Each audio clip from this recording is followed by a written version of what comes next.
तो hello everyone, कैसे हो आप सब। उम्मीद है अच्छे होंगे। मैं प्रियंका आप सभी का स्वागत करती हूँ अपने YouTube channel GK GS with Priyanka ma'am भी। आज का हमारा टॉपिक है वैदिक सभ्यता। पर जो हमने कल पढ़ा था उसका रिवीजन किया आपने? नहीं किया होगा, पता है, पर करना उसका रिवीजन, पढ़ना उसे। और क्या पढ़ा था हमने कल? सिंधु घाटी सभ्यता। तो उसको क्या क्या नाम बोलते हैं उसको? किस नाम से जानते हैं सिंधु घाटी सभ्यता को? कांस्ययुगीन सभ्यता के नाम से जानते हैं। उस टाइम पे लोहे की खोज नहीं हुई थी, पता ही आपको। और सिंधु घाटी सभ्यता की सबसे बड़ी बस्ती किसे मानते हैं? राखीगढ़ी को मानते हैं, जो है हरियाणा में, है ना। तो आज हम पढ़ने वाले हैं वैदिक सभ्यता। वैदिक सभ्यता का कालखंड है 1700 ईसा पूर्व से 700 ईसा पूर्व तक है वैदिक सभ्यता। पूर्व वैदिक काल है ना, दो इसको वैदिक काल को है ना दो दो खंडों में बांटा गया, पूर्व वैदिक काल और वैदिक काल। पूर्व वैदिक काल है ना, उसको 700 ईसा से 1700 ईसा से 1000 ईसा पूर्व तक माना जाता है। वैदिक काल है ना, उसको 1000 से 600 ईसा पूर्व तक माना जाता है, ठीक है। और वेदों की संख्या है 4 वेदों की संख्या होती है, जिसमें पहला ऋग्वेद जो सबसे प्राचीन माना जाता है ना, और दूसरा है यजुर्वेद, तीसरा है सोमवेद, चौथा है अथर्ववेद। और वेदों की जो संकलन करता है ना, वो कृष्णदेवपायन को माना जाता है। वेदों का संकलन करता कृष्णदेवपायन को माना जाता है, ठीक है। ऋग्वेद में विश्व की ऋग्वेद है ना, उसमें विश्व की सबसे प्राचीनतम प्रमाणिक पुस्तक मानी जाती है ऋग्वेद को, ठीक है। जिसमें कुल 10 मंडल हैं। ऋग्वेद में 10 मंडल हैं, 1028 श्लोक हैं, सूक्त 1017 हैं, ठीक है। बाल खिले हैं 11। ये सीधा सीधा प्रश्न बनता है कि ऋग्वेद में श्लोकों की संख्या कितनी है? 1028 है, ठीक है। ये सीधे सीधे क्वेश्चन पूछा जाते हैं एसएससी के मेन रेलवे के अंदर। सीधे सीधे क्वेश्चन बनते हैं कि ऋग्वेद में श्लोक की संख्या कितनी है? 1028 है, ठीक है। पहला मंडल नवीनतम माना जाता है, ठीक है। और 2 से 10 मंडल है ना, वो पहले ही बन चुके थे, और पहला मंडल है ना वो नवीनतम माना जाता है, ठीक है, ऋग्वेद में। और तीसरे मंडल को गायत्री मंत्र, जो तीसरा मंडल है ना उसमें गायत्री मंत्र है। 9वें मंडल में सोमवेद को समर्पित है। 10वां मंडल पुरुष सूक्त होता है, ठीक है। ऋग्वेद का पाठ करने वाले ब्राह्मण को होर्तु कहते हैं, ठीक है। जो ऋग्वेद का पाठ करता है ना, उस ब्राह्मण को होर्तु बोलते हैं, होर्त बोलते हैं। ये क्वेश्चन आया हुआ है, ठीक है ना। ऋग्वेद का पाठ करने वाले ब्राह्मण को होर्त कहते हैं, ठीक है। ये ध्यान रखना इसको, ऋग्वेद का पाठ करने वाले ब्राह्मण को होर्त कहते हैं, ठीक है। और आगे यजुर्वेद। यजुर्वेद में हम को कहते हैं वेद कर्मकांड प्रधान वेद है। ये कर्मकांड प्रधान वेद कौन सा है? यजुर्वेद है। ऐसा वेद जो गद्य व पद्य 2 भागों में लिखा गया है, ठीक है। और यजुर्वेद का पाठ करता अथर्वयु कहलाता है, ठीक है। ये भी क्वेश्चन बनता है, जो यजुर्वेद का पाठ करता है ना उसे अथर्वयु कहते हैं, ठीक है। और आगे है सोमवेद, जो संगीत का वेद है, ठीक है। कुल ऋचाएँ 1603 है, जिसमें 99 को छोड़कर अन्य सभी ऋचाएँ ऋग्वेद में से लिए गई हैं। भारतीय संगीत का जनक सोमवेद को माना जाता है। ये भी क्वेश्चन बना हुआ है कि भारतीय संगीत का जनक कौन से वेद को मानते हैं? सोमवेद को मानते हैं, ठीक है। साम का अर्थ है गायन करना, और सामवेद का पाठ करने वाले पंडित उद्गाता कहलाता है। सामवेद का जो पाठ करता है ना, जैसे औरतु है तो वो ऋग्वेद का पाठ करने वाला है, वैसे ही है सामवेद का पाठ करने वाला जो पंडित होता है ना उसे उद्गाता बोलते हैं। इसे रिलेट करके पढ़ोगे ना तो याद हो जाएंगे। जैसे पिछले का हमने औरतु पढ़ा जो ऋग्वेद का, फिर हमने वो उद्गाता पढ़ाया भी है सोमवेद का, तो ऐसे रिलेट करके पढ़ना है तो कि ताकि याद रह जाएंगे आपको, बोलने में भूलोगे नहीं जल्दी से। अथर्ववेद है अगला, चौथा है जो प्रथम दृष्टा अथवा ऋषि थे। जो अथर्व ऋषि थे ना उसका है अथर्व का अर्थ है पवित्र जादू। इसमें अध्याय है 20, सूक्त है 711, श्लोक है 6000, ठीक है। और अथर्ववेद की अधिकतम ऋचाओं को आत्मा, परात्मा, दुरात्मा व जादू टोने का उल्लेख मिलता है। जो सीधा सीधा क्वेश्चन ये बनता है कि अथर्ववेद जो कौन सा वेद है जो मतलब जादू टोने से संबंधित है, वो कौन सा? अथर्ववेद है, ठीक है। और वेदों को भली भांति समझने हेतु उपवेद की रचना की गई। जो वेद है ना, मान लिया हमने अथर्ववेद पढ़ा, सोमवेद पढ़ा, ऋग्वेद पढ़ा, उसको ढंग से जो समझने के लिए है ना, वेदों को भली भांति समझने के लिए उपवेदों की रचना की गई, ठीक है। और ऋग्वेद में है जो ऋग्वेद का उपवेद है आयुर्वेद है, जो चिकित्सा से संबंधित है और धन्वंतरि ने लिखा था, ठीक है। यजुर्वेद का उपवेद धनुर्वेद है, जो युद्ध कला से संबंधित है, विश्वामित्र ने लिखा था, ठीक है। सामवेद का उपवेद है गंधर्व वेद, जो विभिन्न कलाओं से संबंधित है, भरत मुनि ने लिखा था। और अथर्ववेद का न उपवेद है शिल्प वेद, जो भवन निर्माण से संबंधित है और विश्वकला ने लिखा था, ठीक है। और आगे हम बढ़ते हैं उत्तर वैदिक काल। ठीक है। उत्तर वैदिक काल जो धीरे धीरे अन्य वेद जो उत्तर वैदिक काल है 1000 BC से 600 BC तक है, ठीक है। धीरे धीरे अन्य वेद यजुर्वेद, सोमवेद और अथर्ववेद की महत्ता बढ़ गई। राजा की प्रभाव में वृद्धि हुई, जिसमें जनपदों का निर्माण होने लगा। राजा के प्रभाव में वृद्धि होने लगी। उत्तर वैदिक काल आया ना, उस टाइम पे राजा के प्रभाव में वृद्धि होने लगी, मतलब राजा की महत्ता बढ़ने लगी, ठीक है। प्रभावी जनपद कुरु जनपद और पांचाल थे। जो उत्तर वैदिक काल में है ना प्रभावी जनपद है, ये क्वेश्चन बनते सीधे सीधे कि भी उत्तर वैदिक काल में है ना प्रभावी जनपद कौन से माने जाता है, कुरु जनपद और पांचाल माने जाते हैं, ठीक है। और क्षेत्र है सप्त सेंधव प्रदेश में सीमित न होकर गंगा यमुना दोआब क्षेत्रों तक फैला था। जो उत्तर वैदिक काल है ना, वो मतलब गंगा यमुना दोआब क्षेत्र है ना, वहाँ तक फैला था। पशुचारण के स्थान पर उत्तर वैदिक काल में कृषि को प्रधानता मिली। मतलब जो हमने सिंधु घाटी सभ्यता पढ़ी थी ना, उसमें कृषि की प्रधानता थी। पशुपालन के वो थे संभव प्रधानता थी, लेकिन अब पशुपालन के स्थान पर उत्तर वैदिक काल में कृषि की प्रधानता बढ़ी, ठीक है। उत्तर वैदिक काल में लोहे की पहचान मिली, मतलब हम उत्तर वैदिक काल में पहुंचे ना, तो हमें लोहे की खोज मिलने लगी। मतलब सिंधु घाटी सभ्यता में लोहे की तो कहीं पे नामो निशान तक नहीं था, क्योंकि उस टाइम पे सिर्फ कांस्ययुगीन सभ्यता के नाम से जानते थे ना, तो फिर बाद में उत्तर वैदिक काल में आके हमें लोहे की पहचान मिली, ठीक है। उत्तर वैदिक काल के राजनीतिक जीवन किस प्रकार था। राजा का पद प्रभावी हुआ तथा अन्य पद भी देखने को मिले।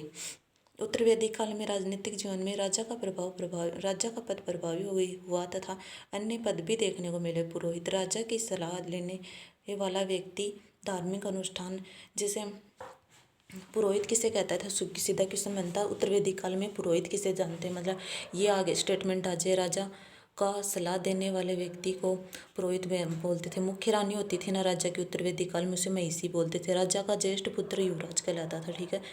और रथों की रखवाली करता था ना, वो सूत कहलाता था। प्रमुख सेनापति सेनानी होता था और कोषाध्यक्ष संग्रहित होता था। कर वसूल करने वाला भागदूत था। गाँव का मुखिया ग्रामीणी होता था। ये सीधे सीधे क्वेश्चन बनते हैं। मतलब अब तो स्टेटमेंट भी खूब आ रहे हैं ना, तो स्टेटमेंट ज़्यादा पूछ रहे हैं। चाहे कोई भी एग्जाम हो, चाहे स्टेट का हो चाहे सेंट्रल लेवल का, उसमें स्टेटमेंट बना के ज़्यादा पूछे जाते। तो उत्तर वैदिक काल में पूछ लें स्टेटमेंट बना के कि भी राजा की सलाह देने वाले व्यक्ति को क्या बोलते थे, तो पुरोहित बोलते थे। ऐसे आ जाए तो आपको ये याद करना, ठीक है, ध्यान से पढ़ना इनको, ठीक है। और राजाओं का ये किए जाते थे, जो मतलब राजा द्वारा जो यज्ञ किए जाते थे ना, वो कौन कौन से थे। राजसू यज्ञ ना, राजा की प्रतिष्ठा बढ़ाने के लिए राजसू यज्ञ किया जाता था।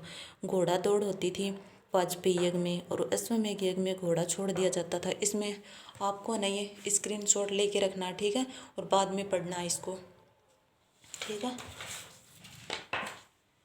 और उत्तर वैदिक काल में है ना वैदिक काल में स्त्रियों की दशा में गिरावट आई।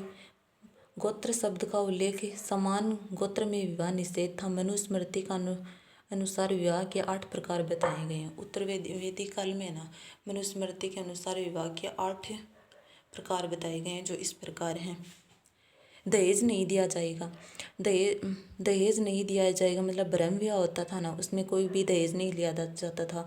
लड़के वालों की तरफ से लड़की वालों से कोई दहेज नहीं दिया जाता था, ठीक है। यज्ञ करने वाले पंडित से विवाह होता था, वो देव विवाह कहलाता था। हम जो मतलब कोई यज्ञ करने आता पंडित, उसी के साथ में लड़की का विवाह कर देते थे, तो उसे देव विवाह के नाम से जानते थे। और कन्या के पिता को एक जोड़ी गाय बैल दिया जाता था आर्ष विवाह में, ठीक है। और वर्तमान स्वरूप कौन सा विवाह का, वह प्रजापत्य विवाह है। लव मैरिज होती थी, वो गंधर्व विवाह में आती थी। कन्या मूल्य असुर विवाह होता था, उसमें कन्या मूल्य चुकाया जाता था। राक्षस विवाह में वधू का अपहरण करके विवाह किया जाता था, ठीक है। और पेशाच विवाह में वधू के साथ बलात्संग करने के बाद विवाह किया जाता है। ठीक है, इनको याद रखना, स्टेटमेंट में बहुत पूछे जाते हैं, इंपॉर्टेंट है, और इसका स्क्रीनशॉट लेके रखना है और बाद में पढ़ना भी है। ठीक है, और धार्मिक जीवन, वैदिक काल के धार्मिक जीवन और उत्तर वैदिक काल में धार्मिक जीवन है ना। जैसे वैदिक काल में अजय सबसे महत्वपूर्ण देवता किसे मानते थे? इंद्र को मानते थे। जल देवता वरुण देवता का अधिक महत्व था। ठीक है, और उत्तर वैदिक काल में है ना सबसे महत्वपूर्ण देवता प्रजापति ब्रह्मा को मानते थे। और ऋग्वेद में ब्रह्मा त्रिदेव, ब्रह्मा विष्णु शिव को, मतलब उत्तर वैदिक काल में है ना त्रिदेव को भी मानने लगे थे। तो वहाँ पे त्रिदेव कौन कौन से है ये भी आज स्टेटमेंट में ब्रह्मा विष्णु शिव थे। और शूद्रों का देवता पुष्ण था। ठीक है, अंधविश्वास जादू टोनों का अधिकतम महत्व बढ़ गया था। ठीक है, जादू टोनों का अधिक मानने लगे था। ठीक है, और अन्य तथ्य 33 कोटि देवताओं का उल्लेख मिलता। ठीक है, और स्थान के आधार पर 3 प्रकार के देवी देवताएं थे: अग्नि, अंतरिक्ष के देवी देवता, और पृथ्वी के देवी देवता, और अन्य मध्य स्थान के देवी देवता। ठीक है, इसके स्क्रीनशॉट लेना है आपको और बाद में याद करना है। ठीक है, स्क्रीनशॉट ले लेना, अभी लेना है। और आगे हम पढ़ते हैं जलोपनिषद के अनुसार जो 4 आश्रम बताए गए थे वैदिक काल में। ठीक है, जलोपनिषद के अनुसार 4 आश्रम बताए थे जो इस प्रकार हैं। बाल आश्रम में न जो मतलब 1 साल से लेके 0 से मान लो 1 साल से लेके 25 वर्ष की जो अवस्था होती थी ना उसे बाल आश्रम में रखा गया है। ठीक है, और गृहस्थ आश्रम में 25 से 50 वर्ष की अवस्था तक गृहस्थ आश्रम में रखा गया है। और वानप्रस्थ आश्रम है उसमें 25 से 75 तक रखा गया है। ठीक है, और इसका स्क्रीनशॉट ले लेना, प्लीज़ स्क्रीनशॉट ले लेना। और अगर वीडियो आपको अच्छा लगे तो लाइक शेयर और सब्सक्राइब जरूर करना है। ठीक है, और इसी प्रकार की वीडियो आप और चाहते हो तो कमेंट करके भी बताना है। ठीक है, और संन्यास आश्रम में 75 से 100 वर्ष तक की अवस्था। वेदांग में वेदों को भली भांति पढ़ने हेतु वेदांगों का प्रयोग किया गया है।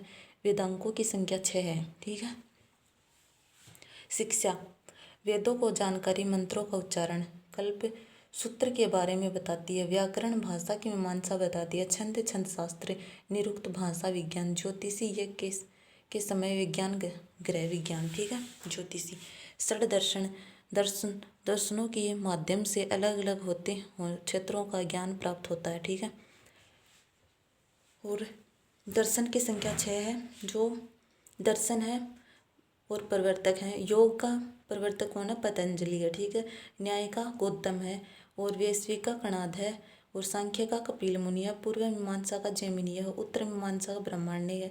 पुराणों की संख्या 18 है, और सर्वाधिक प्रमाणित पुराण मत्स्य पुराण। ये क्वेश्चन आया हुआ है, सर्वाधिक प्रमाणित पुराण कौन सा? मत्स्य पुराण। पुराणों की संख्या 18 है। ठीक है, इसका स्क्रीनशॉट ले लेना। ठीक है, और याद करना। ठीक है, और समाज के 4 वर्ण बताए हैं वैदिक काल में। समाज के 4 वर्ण बताए हैं जो इस प्रकार हैं: ब्राह्मण, क्षत्रिय, वैश्य और शूद्र। ठीक है, वैदिक काल के दासाओं का भी उल्लेख किया गया है। लोग मांसाहारी थे।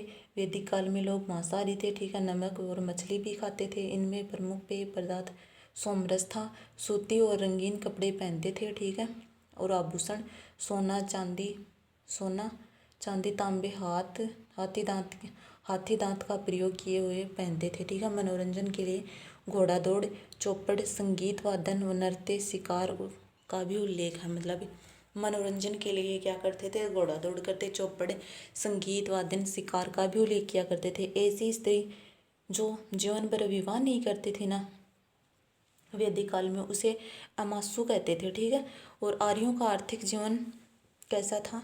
मतलब प्रमुख पेशा कृषि के बजाय पशुपालन, या धनी व्यक्ति को गोमत कहते थे। ठीक है, प्रमुख पशु गाय था। मतलब गाय वैदिक काल में गायों को अधिक मानते थे। ठीक है, और तथा गायों से संबंधित शब्द दही का मापन, गवयुति, और संध्या काल को गोधूली वेला बोलते थे। ठीक है, इस प्रकार हमारा वैदिक काल है ना वो कंप्लीट होता है। और आपको है ना इसके स्क्रीनशॉट ले लेना और बाद में याद करना। और प्लीज़ याद किया करो, साथ साथ में मैं याद करवाती हूँ। आप एक बार नहीं याद होता, 2 बार वीडियो आप चला के देख लिया करो। प्लीज़ याद कर लिया करो, आप ही का भला इसमें। तो बस इतना ही था, धन्यवाद। वीडियोस देखने के लिए। और आप इसी प्रकार की वीडियो और चाहते हो तो कमेंट करके ज़रूर बताना कि भी हमें इस चीज़ की वीडियो चाहिए, तो भैया आपको अवेलेबल करवा दी जाएगी। ठीक है, तो थैंक यू।